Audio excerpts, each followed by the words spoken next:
Labas visiems. Kaip jūs laikotės?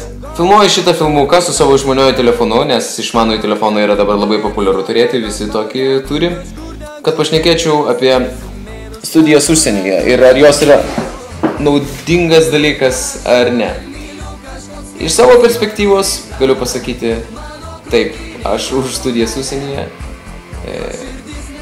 galbūt dėl to, kad prieš porą mėnesių pats pabaigiau magistro laipsnį muzikinio teatro aktoriaus specialybėje ir po savo magistrinio darbo sulaukiau nemažai pasiūlymų iš skirtingų aktorių agentūrų.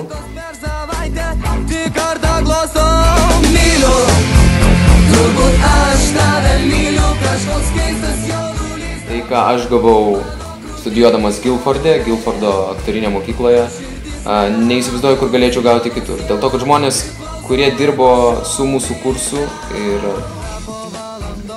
kurie dalinosi savo patirtimi ir žiniomis, tai buvo aukščiausio lygio profesionalai ir netgi žinomi žmonės kino industrijoje. Ypatingai, kai mes matome, kas dabar dedasi Lietuvoje, kai universitetai bando įvesti kažkokias tai reformas.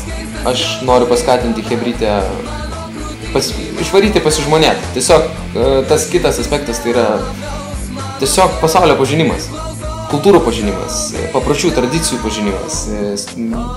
Tu susipažįsti su įvairiausiais žmonėmis, iš įvairių pasaulio kraštų ir kampelių. Studijuodamas užsienyje, tu šiek tiek atitrūksti gal nuo vadelių. Ir tai yra labai linksmas laikas, kurį tu praleidai. Reikia pačiam patirti savo kailių. Išvažiuoji ir nusprendi, ar gerai ar ne.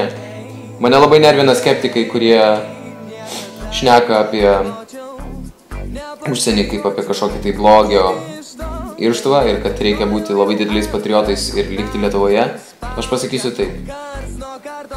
Chebra, varom, pasisėmėm labai daug patirties, kuri yra milijono kart vertingesnė nei ta, kuri tau siūloma yra tavo šalyje, grįžti ir kažką padaryti dėl savo valstybės. Gyvenkit linksmai ir tiesiog atvarykit, nebūtinai į Angliją, kažkur tai išvarykit, pasižiūrėkit, pasižmonėkit, patirkit, gyvenkit.